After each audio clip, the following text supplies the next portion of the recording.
வணக்கம் நண்பர்களே, வாழ்க வளமுடன். ஆசிரியர் பணியே அறப்பணி, அதற்கே உன்னை அர்ப்பணி என்ற நோக்கத்தில் வாழ்ந்து வரும் அனைத்து ஆசிரியர் பெருமக்களுக்கும் என்னுடைய ஆசிரியர் தின நல்வாழ்த்துக்களை தெரிவித்துக் கொள்கிறேன். வாழ்க வளமுடன். செப்டம்பர் 5 டாக்டர் ராதாகிருஷ்ணன் அவர்களின் பிறந்த நாளை அனைவரும் ஆசிரியர் தினமாக கொண்டாடி வருகிறோம். இதனையும் தவிர்த்து இன்று ஒரு மிக முக்கியமான நாள் என்னவென்று உங்களால் யூகிக்க முடிகிறதா? சரி, நானே சொல்கிறேன். நம்முடைய இந்தியாவில் மிகப்பெரிய ஒரு மாற்றத்தை, தாக்கத்தை ஏற்படுத்திய ஒரு மனிதரின் பிறந்த நாளும் கூட. அவர்தான் நம்முடைய மதிப்பிற்குரிய வாவு சிதம்பரனார் அவர்கள். இவரை பற்றி பேச வேண்டுமென்றால் இன்று நாள் முழுக்க பேசிக்கொண்டே இருக்கலாம். அப்படிப்பட்ட ஒரு மனிதர் வாவு சிதம்பரனார் அவர்கள். எதற்காக இதை கூறுகிறேன்? காரணம் என்னவென்றால், ஆசிரியர்கள் மாணவர்களுக்கு சிலம்பஸ், அதாவது பாடத்திட்டத்தில் இருப்பதை மட்டும் கற்பித்தால் போதும் என்கிற மனநிலையிலிருந்து வெளியே வந்து அவர்களுடைய அறிவுத்திறனை எந்த அளவுக்கு விரிவுபடுத்த முடியுமோ விரிவுபடுத்த வேண்டிய பொறுப்பு நமக்கு இருக்கிறது என்பதை புரிந்து கொண்டு ஆசிரியர்கள் அனைவரும் செயல்பட வேண்டும் என்பது என்னுடைய ஒரு தாழ்மையான கருத்து. மாதா, பிதா, குரு, தெய்வம் என்று தெய்வத்திற்கு முன்பாக நம்மை வைத்திருக்கிறார்கள் என்றால் நம்முடைய மேன்மை என்ன என்பதை பற்றி நாம் அனைவரும் தெரிந்து கொள்ள வேண்டும். நானும் ஒரு ஆசிரியர் என்று சொல்லிக்கொள்வதில் நான் மிகவும் பெருமைப்படுகிறேன், சந்தோஷப்படுகிறேன். எனக்கு தெரிந்த ஒரு சிலவற்றை நான் உங்களுடன் பகிர்ந்து கொள்ள விரும்புகிறேன். நம்முடைய முன்னாள் ஜனாதிபதி சங்கர் தயாள் சர்மா அவர்கள் ஒரு முறை மஸ்கட் நாட்டிற்கு அரசு முறை பயணமாக செல்கிறார். நம்முடைய நாட்டு விமானம் மஸ்கட் நாட்டு விமான நிலையத்தில் தரையிறங்குவதற்கு முன்பாகவே மஸ்கட் நாட்டு மன்னர் நம்முடைய ஜனாதிபதி அவர்களுக்காக காத்து கொண்டிருக்கிறார். பத்திரிகையாளர்கள் அனைவருக்கும் ஒரு மிகப்பெரிய வியப்பு என்னவென்றால், பிரிட்டிஷ் இளவரசியை வந்தாலும் அமெரிக்க ஜனாதிபதியே வந்தாலும் கூட இப்படி வந்து காத்து கொண்டிருப்பவர் கிடையாது மஸ்கட் நாட்டு மன்னர் அவர்கள். ஆனால் நம்முடைய ஜனாதிபதி அவர்களுக்காக காத்து கொண்டிருக்கிறார். நம்முடைய நாட்டு விமானம் மஸ்கட் நாட்டு விமான நிலையத்தில் தரையிறங்குகிறது. தரையிறங்கிய உடனே விமானத்தின் கதவுகள் அகல திறக்கின்றன.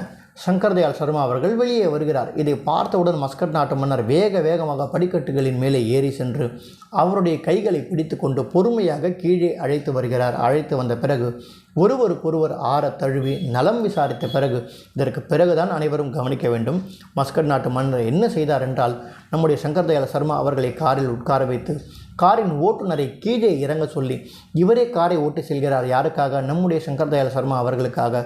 மஸ்கட் நாட்டு மன்னரே காரில் உட்கார்ந்து காரை ஓட்டி செல்கிறார். ஓட்டி சென்று அவர் தங்க வேண்டிய அறையில் விட்டு வெளியே வருகிறார். வந்த பிறகு பத்திரிகையாளர்கள் அனைவரும் பிரிட்டிஷ் இளவரசியே வந்தாலும் அமெரிக்க ஜனாதிபதியே வந்தாலும் இப்படிப்பட்ட மதிப்பும் மரியாதையும் நீங்கள் தந்தது கிடையாது. ஆனால் ஒரு சாதாரண இந்திய ஜனாதிபதிக்கு எதற்காக இப்படிப்பட்ட உயரிய மதிப்பும் மரியாதையும் என்று கேட்கிறார்கள். அப்போது மஸ்கட் நாட்டு மன்னர் சொல்கிறார், நான் பூனா பல்கலைக்கழகத்தில் படித்து கொண்டிருந்த போது எனக்கு ஆசிரியராக இருந்தவர் சங்கர் தயாள் சர்மா அவர்கள் என்று கூறி பதிவிடுகிறார். நான் இங்கு வந்து அவரை அழைப்பதற்கு மஸ்கட் நாட்டு மன்னராக வரவில்லை, அவரை அழைப்பதற்கு ஒரு மாணவனாக வந்திருக்கிறேன் என்று கூறி பதிவிடுகிறார். இந்த அதாவது மஸ்கட் நாட்டில் என்னால் 25 வருடங்களாக தொடர்ச்சியாக என்னால் நல்ல ஒரு ஆட்சியை தர முடிகிறது என்றால் அதற்கு காரணம் சங்கர் தயாள் சர்மா அவர்கள் என்று கூறி பதிவிடுகிறார். அப்படி என்றால் நம்முடைய மேன்மை என்ன என்பதை பற்றி நாம் அனைவரும் புரிந்து கொள்ள வேண்டும் நண்பர்களே. மற்றொன்றையும் நான் உங்களுடன் பகிர்ந்து கொள்ள விரும்புகிறேன். இன்ஃபோசிஸ் நிறுவனர் நாராயணமூர்த்தி அவர்களை பற்றி அனைவருக்கும் தெரிந்திருக்கும். அவருடைய மனைவியின் பெயர் சுதாமூர்த்தி அவர்கள். சுதாமூர்த்தி அவர்கள் ஒரு முறை கோவாவிற்கு செல்கிறார். எதற்கு செல்கிறார்? காரணம் என்னவென்றால், அவருடைய பழைய மாணவர்கள் மாணவிகளை சந்திப்பதற்கான ஒரு கூட்டம் கோவாவில் நடைபெறுகிறது. அங்கே சுதாமூர்த்தி அவர்கள் செல்கிறார். சுதாமூர்த்தி அந்த கூட்டத்திற்கு சென்ற பிறகு அங்கிருப்பவர்கள் சுதாமூர்த்தி அவர்களை அழைத்து குத்துவிளக்கை ஏற்ற சொல்கிறார்கள். காரணம் என்னவென்றால், இன்று அவர் ஒரு பவர்ஃபுல் லேடி, சக்தி வாய்ந்த பெண்மணி. காரணம் என்னவென்றால், நாராயணமூர்த்தி அவர்களின் மனைவி ஆயிரக்கணக்கானவர்களுக்கு வேலை கொடுக்கும் அளவிற்கு அவர் உயர்ந்து விட்டார். யார்? சுதாமூர்த்தி அவர்கள். ஆகையால் அவரை அழைத்து குத்துவிளக்கை ஏற்ற சொல்கிறார்கள். இவர் குத்துவிளக்கை ஏற்ற செல்லும் போது எதேச்சையாக அவருடைய குருவை சந்தித்து விடுகிறார். குருவை சந்தித்த பிறகு அவருடைய ஆசிரியரை அழைத்து, வாருங்கள் நாம் இருவரும் சேர்ந்து குத்துவிளக்கை ஏற்றுவோம் என்று கூறி ஒரு மெழுகுவர்த்தியை வைத்துக்கொண்டு இருவருமாக சேர்ந்து குத்துவிளக்கை ஏற்றுகிறார்கள். ஏற்றி முடித்த பிறகு சுதாமூர்த்தி அவர்களின் குருநாதர், அதாவது ஆசிரியர் என்ன செய்தார் என்றால், மரியாதையின் நிமித்தமாக இப்போது சுதாமூர்த்தி மிகப்பெரிய ஒரு உயரிய பொறுப்பில் உயரிய அந்தஸ்தில் இருக்கிறார்கள் இல்லை அல்லவா? அதற்கு மதிப்பு கொடுக்கும் பொருட்டு அவருடைய ஆசிரியர் என்ன செய்து விட்டார் என்றால், அப்படி குனிந்து வணக்கம் செலுத்தி விட்டார். யாரை பார்த்து? சுதாமூர்த்தி அவர்களை பார்த்து.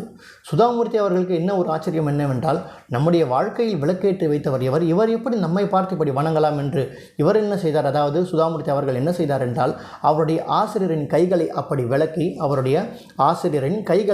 விலக்கி புடவையை அப்படி போர்த்தி கொண்டு நெடுஞ்சான் கிடையாக அப்படியே காலில் விழுந்து ஆசை பெற்றார் சுதாமூர்த்தி அவர்கள். இதுதான் இந்தியர்களின் மரபு. இப்படிப்பட்ட ஒரு பொறுப்பு, அதாவது ஆசிரியர் என்பது அது ஒரு தொழில் கிடையாது, அது ஒரு பணி, அது ஒரு சேவை என்பதை புரிந்து கொண்டு ஆசிரியர் பெருமக்கள் அனைவரும் சேவை செய்ய வேண்டும் என்று அனைத்து ஆசிரியர் பெருமக்களையும் நான் அன்புடன் கேட்டுக்கொள்கிறேன்.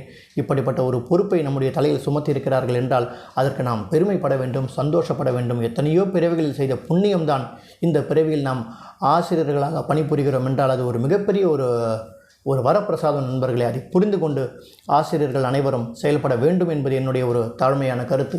மறுபடியும் ஒரு முறை எல்லா ஆசிரியர் பெருமக்களுக்கும், அனைத்து ஆசிரியர் பெருமக்களுக்கும் என்னுடைய ஆசிரியர் தின நல்வாழ்த்துக்களை மறுபடியும் ஒரு முறை தெரிவித்துக் கொள்கிறேன்.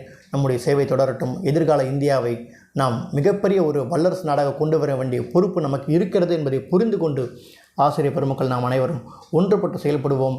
நன்றி, வணக்கம், வாழ்க வளமுடன்.